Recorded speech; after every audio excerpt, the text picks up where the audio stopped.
Bonjour les amis, un autre vlog. Je suis présentement sur une terre de 1 hectare. C'est le genre de terre que je veux avoir.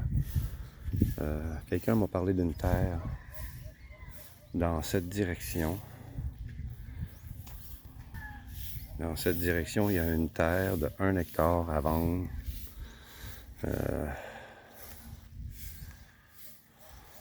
Ça, c'est la maison où je suis présentement. C'est la cousine de ma copine qui est mariée avec un Américain. Et puis, il a acheté cette terre de 1 hectare et ils ont commencé à la développer.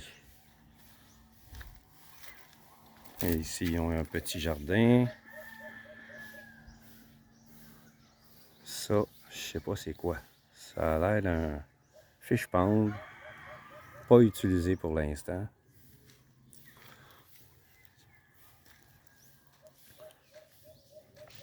Vous voyez l'étendue partout où c'est clair.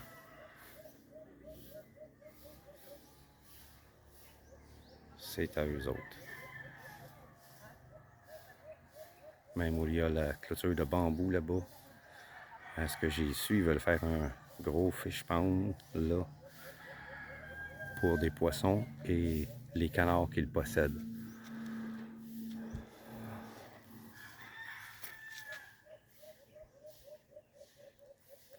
Là aussi, le long du mur, il y a un jardin. Ici, ils ont des poulets. Plusieurs d'entre eux sont des poulets de race. Un petit instant que je réaccroche, ok, parce qu'il y a des bébés qui sont là. On va y arriver plus tard. La rouge qui est là, c'est une Rhode Island. Le coq qui est là, je crois que c'est un roc barré, Plymouth roc barré. Il y en a un autre qui est parti se cacher dans le fond là-bas. C'est des Green Egger.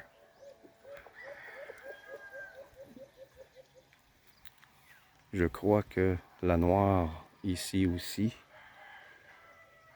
Des poules qui pondent des œufs verts. Je suis venu une première fois et j'ai pas pensé à amener mon appareil photo. Vous voyez, on peut reconnaître facilement celle qui est blanche. On voit mal parce que si je m'approche, elle se sauve.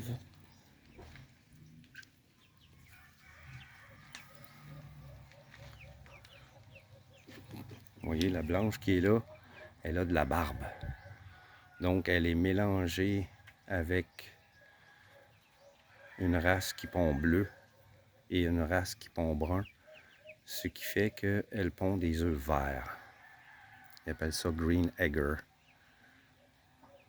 Il y en a plusieurs ici. La noire qui est là aussi, c'en est une. Et je crois que la noire qui est là aussi, mais elle fait une sieste, la tête cachée dans ses épaules. Mais je vois qu'elle a de la barbe. Celle-là, l'autre juste à côté, j'ai aucune idée quelle race ça peut être. Ce n'est pas une Plymouth comme le coq qui est là. Et puis la noire, dans le fond, elle aussi a de la barbe, donc je crois que c'est une Green Egger aussi. Celle-là, pas sûr. Ici, nourriture.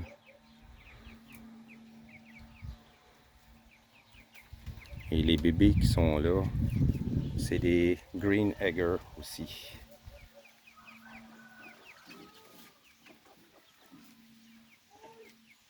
Il y a une poule ici. Rhode Island. Il y a des bébés ici.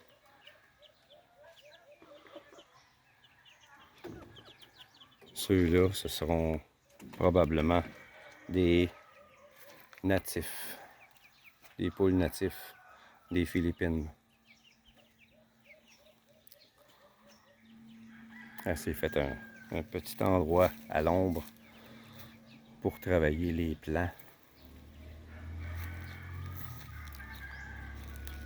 Elle est organisée, la dame.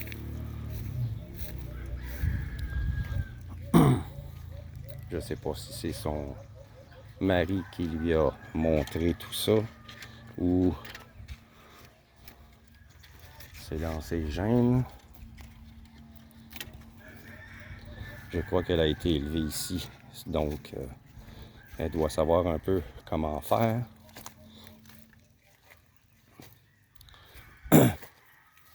Un endroit ici, je crois. Je pense que c'est pour les chèvres.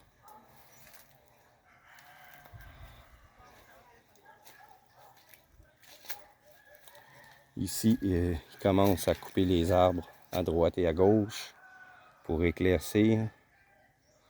Je ne sais pas ce qu'elle a l'intention d'y faire, mais je vois que le terrain est en défrichement.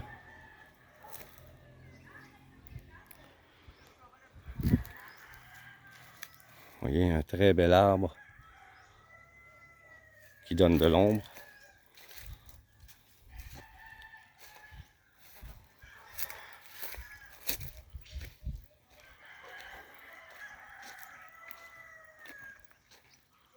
C'est toujours en développement, donc il n'y a pas énormément de choses, mais malgré tout, je constate que c'est à peu près la même chose que moi je veux faire qu'elle fait présentement. Ici, elle a planté quelque chose. Je suis pas sûr c'est quoi. Ça a été planté ici et là, au hasard. Il y a une autre plante là-bas.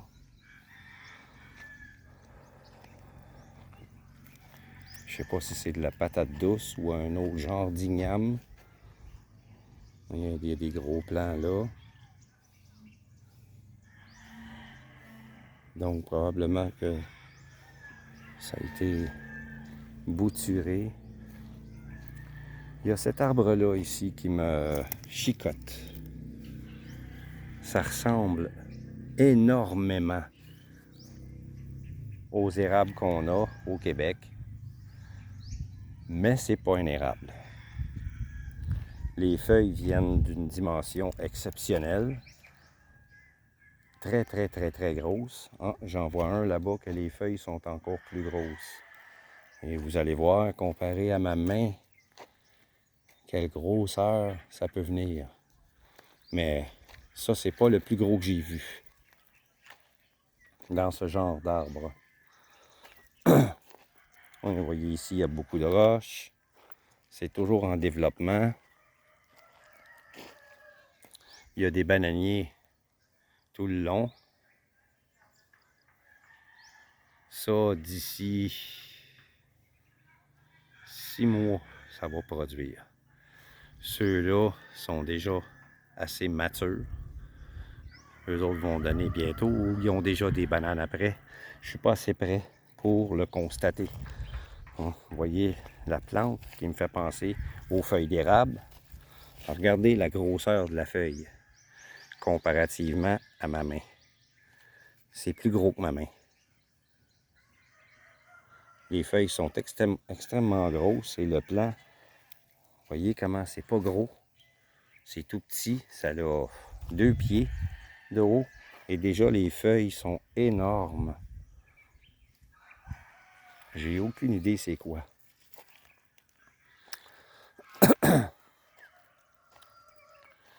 Puisque j'ai pas l'internet sur mon téléphone, je peux pas faire de recherche avec Google. Je peux seulement prendre une photo et faire une recherche plus tard. Je ne l'ai pas fait encore, puisque je sais que c'est pas un érable. c'est pas assez intéressant pour moi. Parce que j'ai remarqué ou constaté ou ressenti que ce qui me manque le plus du Québec, c'est le sirop d'érable. Un ami du Québec m'a dit comment faire pour en faire un semblant. De la cassonade et de l'eau. Tu fais bouillir jusqu'à temps que tu obtiennes la viscosité que tu veux, la consistance que tu veux. J'aurai juste à ajouter de l'essence d'érable pour avoir un semblant de sirop d'érable. Ici, j'ai beau acheter des sirops qui disent que ça goûte l'érable, ça goûte pas l'érable. Et le sirop est d'une viscosité que je n'aime pas. J'ai regardé les ingrédients et pour le rendre plus visqueux, au lieu de la faire bouillir, ils mettent du cornstarch, fécule de maïs, ce qui est très désagréable. Moi, je vais faire la mienne un peu plus traditionnelle. Je vais faire bouillir jusqu'à temps que j'obtienne la viscosité que je veux. Ah, il y a des bananes. Vous voyez, il y a des bananes dans celui-là. Un très beau régime de bananes. En plein milieu de l'écran. 2 pieds de long. Il y a même des fleurs de bananes. Juste en dessous, là, il y a une autre fleur ici. Ça, les fleurs de banane, ça se mange. J'en ai mangé l'autre jour. C'est très bon. C'est cuit, c'est utilisé en cuisson. Pas tel quel. Vous voyez, en dessous de la fleur, au-dessus de la fleur, il y a un régime de banane. Là aussi, il y a un autre régime de banane. Et en dessous, il y a une autre fleur. Souvent, la fleur est cueillie à ce moment-ci. Parce que si on la laisse aller, elle flétrit et prend trop de jus aux bananes. Ça les empêche de grossir. Donc, quand on voit les fleurs comme celle-là, elles sont cueillies, ça permet aux bananes de devenir plus grosses.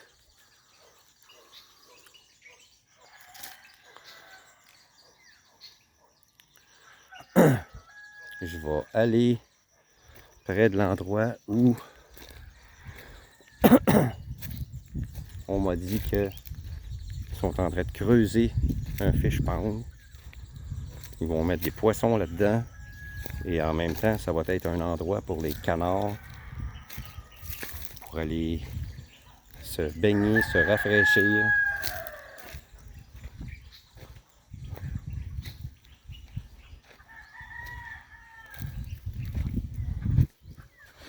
Ils commencent à avoir de l'eau parce qu'ils sont rendus quand même assez creux. Ici, on peut commencer, quand on creuse un puits, à 20 pieds, on peut commencer à avoir de l'eau.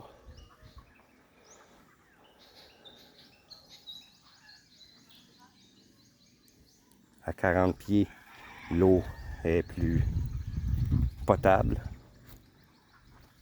À 60 pieds, c'est comme de l'eau de source. Parce que vous ne l'avez pas remarqué, mais ici, on est à flanc de montagne. On est dans le début de la montagne.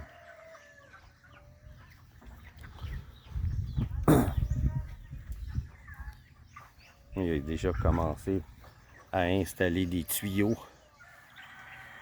pour pomper l'eau et la filtrer.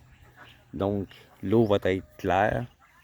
Il va y avoir des poissons pour manger ou pour vendre dans un fish pond assez gros, merci. Et les canards vont pouvoir aussi se baigner dans cette section-ci. Ils n'iront pas dans celle-là, c'est trop creux. Ils sont plus intéressés aux plantes qui vont pousser dans les régions plus basses comme celle-là. Donc les poissons vont avoir la paix, ils vont grandir. Vous voyez ici d'autres poulets en liberté, ceux-là. Et je vais vous montrer dans ces cages ce que je veux faire. Je vais réduire un peu.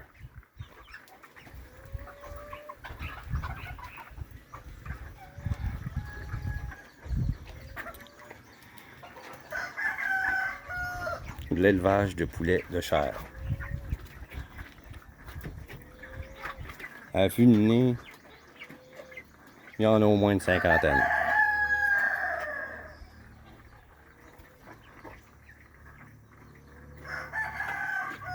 Ils appellent ça des 45 day chicken. C'est ce que je veux faire.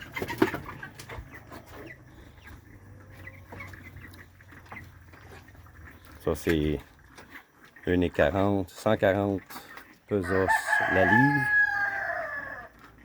ou le kilo. Je crois que c'est le kilo. 140 pesos le kilo. Donc, il y a de l'argent à faire ici. Vous voyez, il y en a 4 comme ça. 1, 2, 3, 4. Tous de la même grandeur. Ici, il n'y en a pas pour l'instant. Ça a été cueilli récemment, il y a 2 semaines. Avant de la cueillette, ils ont commencé les 2 autres. Et celui-là, d'après moi, 2 semaines, ça va être fini. Je suis venu ici il y a environ ça, 2 semaines. Et puis, 2 semaines, 3 semaines. Et ils étaient miniatures. Ils venaient juste de les acheter. Donc, bientôt, 2 semaines, pas plus, ils vont être prêts. 45 jours, ça prend. Il y a d'autres petits poulets. J'ai aucune idée quelle race que c'est ça. Il leur manque toutes des plumes dans le cou. Vous voyez ce que ça produit, la merde. Tu ramasses ça après. Tu fous ça dans un coin. Tu te fais du compost avec. Et tu mets ça au jardin. Vous voyez ici des noix de coco qui ont mis par terre. Ça commence à germer. Ça va faire d'autres cocos, d'autres coconuts qui pourront replanter ailleurs ou vendre l'arbre une fois parti.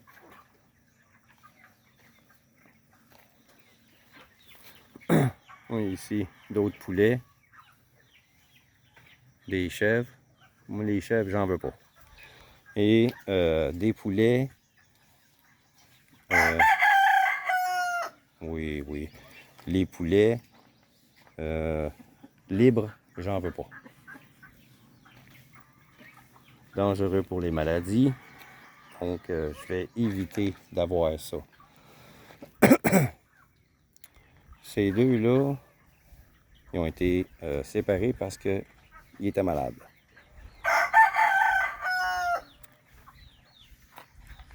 Je sais pas quelle race que c'est. C'est pas des Wyandotte. Mais on m'a dit que c'était des poulets de race. Vous voyez, d'autres canards. Ici. Il y en a un là-dedans qui c'est un canard chinois, le noir. Le coq, là, j'ai aucune idée c'est quoi. Il y en a là-dedans qu'on m'a dit que c'était des canards indiens.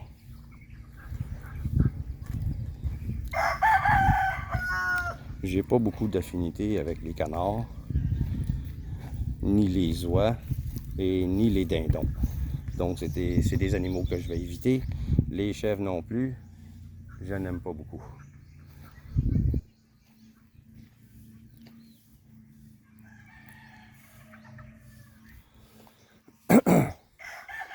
Pour l'instant, Les canards se désaltèrent ici et nagent. Celui-là, je crois que c'est un canard chinois. Et il est attaché pour éviter qu'il fout le bordel.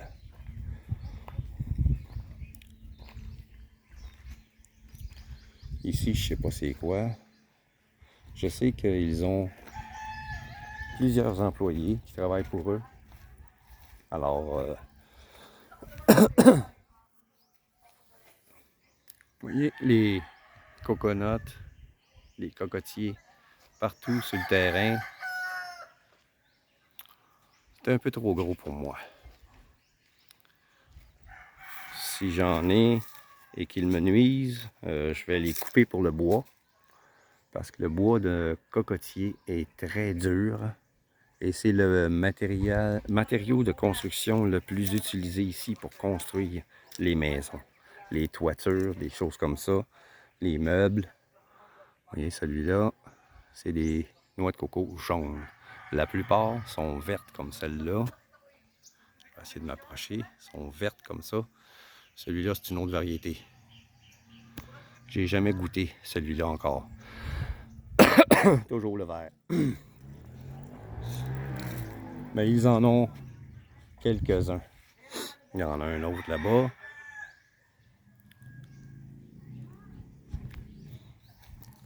Et ici aussi, j'ai remarqué qu'ils ont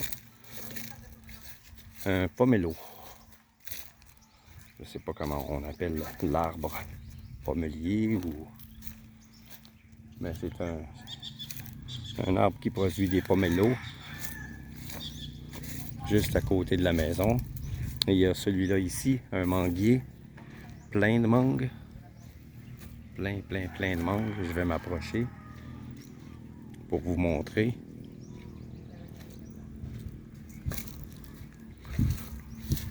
Ça, c'est seulement une branche. Celles-là sont des mangues indiennes. Elles restent vertes comme ça.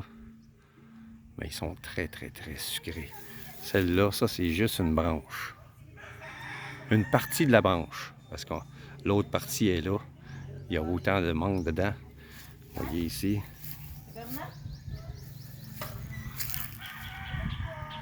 sont petites encore. Elles sont pas prêtes. Seulement quelques-unes pourraient être cueillies. L'arbre est immense. Et il y a des mangues partout. Dans cet arbre-là, il y a plus d'1 millier de mangues. Imaginez avoir 3-4 arbres comme ça, mais nains. Parce que c'est le genre d'arbre. Il y a un autre manguier là, hein? Je viens de remarquer ça. Un autre manguier là, et lui aussi il est plein. C'est la saison des mangues en ce moment. Et puis, moi je vais avoir des arbres nains. C'est possible d'avoir des cocotiers nains. Bananiers, c'est pas grave. Des mangues, manguiers nains. Il y a plusieurs sortes d'arbres fruitiers nains qu'on peut acheter à bon prix. Vous voyez, ça, c'était un pomelo. Plusieurs ont été cueillis déjà.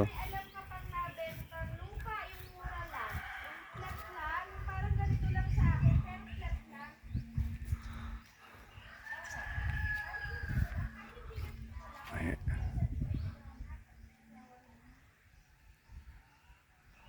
Il y en a un. Oh, il y en a plus qu'un. Regardez ça. Ça, c'est plus gros que ma main, ça. Celui-là aussi. Ça, c'est la grosseur de quasiment 3 pamplemousses chez nous. Ça, c'est l'original. Le pamplemousse est un hybride à partir du pomelo.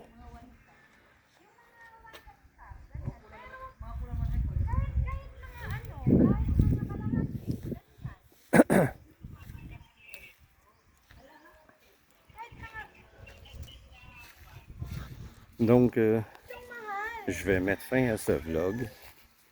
C'était pour vous montrer un peu le genre de terre que je veux avoir et développer.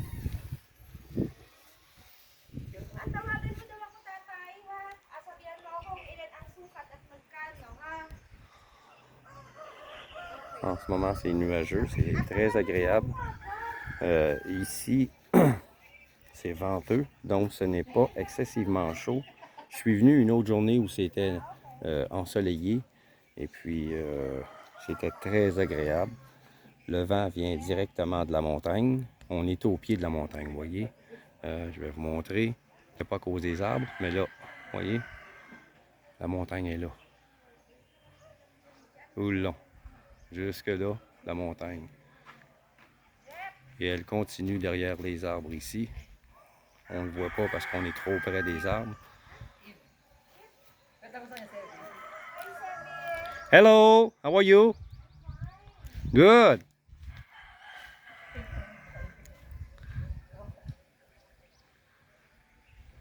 Je viens de parler à sa cousine qui vient de faire un appel téléphonique à propos de la terre qui m'intéresse.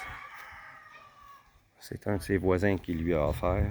Et puis, elle a dit non, non, j'en ai assez comme ça. Si j'en achète une autre, ça va être beaucoup plus tard. Je vais finir de développer celle-ci. Et quand on est venu la voir la dernière fois, il y a environ 2 semaines et demie, elle m'en a parlé et me l'a offert. Là, ben, je suis presque prête à l'acheter. Mon argent va être dégelé bientôt. Donc, je commence à regarder. Et cette terre-là est vraiment pas chère. Vraiment pas.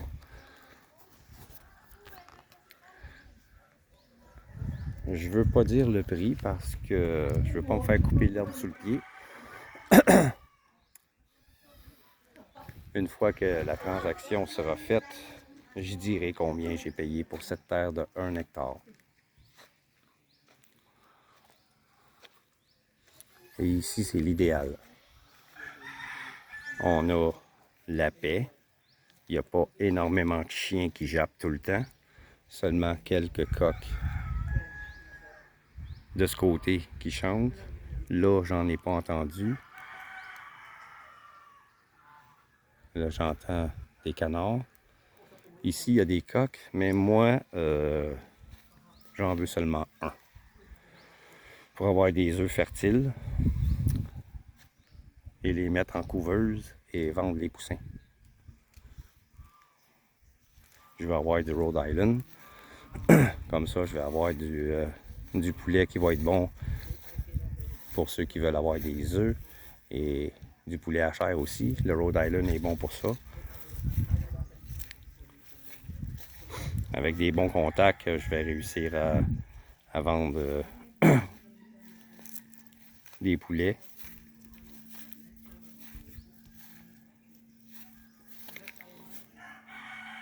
Quand tu as déjà les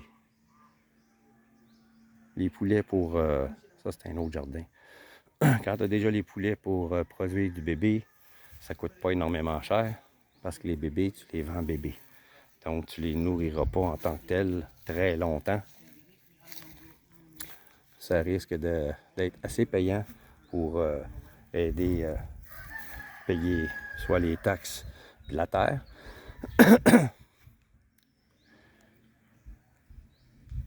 et les extras. S'équiper en tant qu'outil, plus moderne un peu. Beaucoup d'outils vont être natifs. Vous voyez, la maison qui est là, c'est le genre de maison que je veux, mais plus basse que ça. Seulement un étage, avec un toit fait en colombier de bambou et en tôle, comme ça. Pas de la tôle rouillée de même, mais ça va être comme ça. Et puis le toit n'est pas relié à la maison. Donc, en n'étant pas relié à la maison, tu ne payes pas de taxes sur la maison. La maison qui est ici, c'est une maison plus moderne, un peu une maison à l'américaine dans le sud, parce que son mari est un texan, je crois. Les maisons sont un peu comme ça. Mais la maison que je veux va être plus comme ça. Voyez? C'est fait en briques, comme la première que j'ai montrée, mais c'est fini en ciment à l'extérieur. À l'intérieur aussi, on peut le finir en ciment. Et puis le toit, c'est comme ça. Des colombiers qui s'accotent sur le mur de ciment. Et une structure pour pouvoir y mettre un toit de tôle comme ça. Ce genre de maison ici n'est pas taxé. C'est calculé comme une maison plus traditionnelle, plus simple, donc elle n'est pas taxée. Le monsieur aime beaucoup faire des petits feux de camp. Donc, ils ont coupé un arbre qui nuisait au manguier. Le premier manguier que je vous ai montré, c'est un ara. C'est du vrai gaspillage. Tu fais du bois de même avec cocotier, mais pas avec un ara. Ce bois-là est d'une dureté exceptionnelle. Tu peux faire des meubles avec ça, des lits, des bureaux, toutes sortes de choses pour la maison. Lui, il a tout fait débuter ça pour faire des feux. Je capote. Quand je regardais l'employé faire des bûches comme ça, vous voyez, l'arbre, il est là. Le bois de ça est extrêmement dur. C'est comparable au mahogany acajou. Un bois très dur, devenant rouge au contact de l'air. Quand tu le coupes, à première vue, il est blanc. À cause que le bois touche à l'air, il devient rouge. Il rougit comme ça, le nara. Tout comme l'acajou. Ici, l'acajou, ils l'appellent mahogany.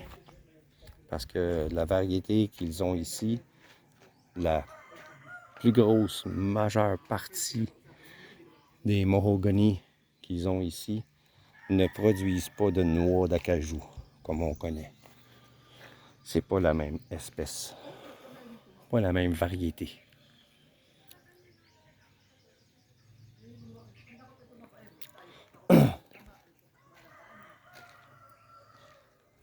Ici, ils ont un canal, comme on voit un peu partout, pour l'eau. Ah, ok, ils ont fait ça.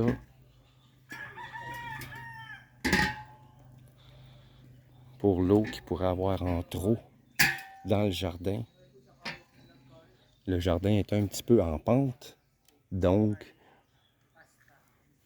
l'eau va s'écouler ici, dans ce canal, comme on peut voir un peu partout dans certaines villes, comme à Samal, j'ai vu ça, et la majeure partie des villes de Batahan aussi. Et l'eau va s'écouler ici, sur cette partie cimentée, qui est en pente, et tout. Vous voyez, je vais reculer un peu, je vais mettre ça comme ça. Vous voyez, ça c'est en pente.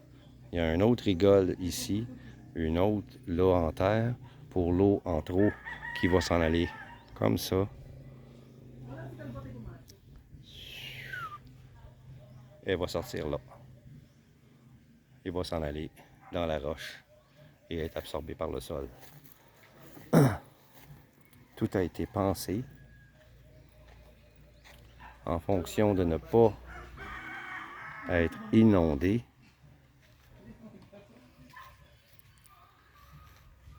Là-bas, il y a des beaux bambous. Ma copine m'a dit que son oncle pourrait me construire ce qu'il appelle ici un bahay kubo en bambou que je pourrais installer quelque part pour les invités qui pourraient venir chez nous. Donc, comme je disais un peu avant, je vais cette vidéo parce qu'on me demande. Je vous remercie beaucoup de me suivre. Si vous êtes nouveau sur la chaîne, abonnez-vous. Cliquez sur le like et la cloche de notification pour être averti des prochaines vidéos que je vais sortir. Je suis un Québécois retraité aux Philippines. J'ai l'intention de m'y installer jusqu'à la fin de mes jours. Et puis, c'est toute une aventure. Je suis ici depuis 7 mois. J'ai eu des hauts et des bas. Beaucoup de bas, quelques hauts. Là, les hauts commencent à s'installer. Donc, bientôt, je vais être prêt à acheter et à continuer mon aventure.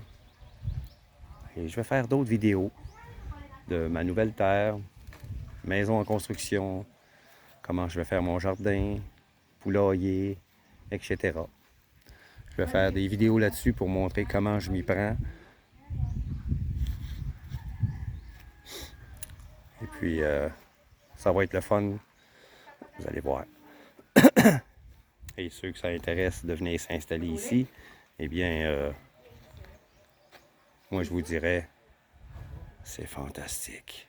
Il n'y a pas d'hiver. Il n'y a pas d'hiver aux Philippines. Donc, à la prochaine les amis. Merci encore. Bye bye.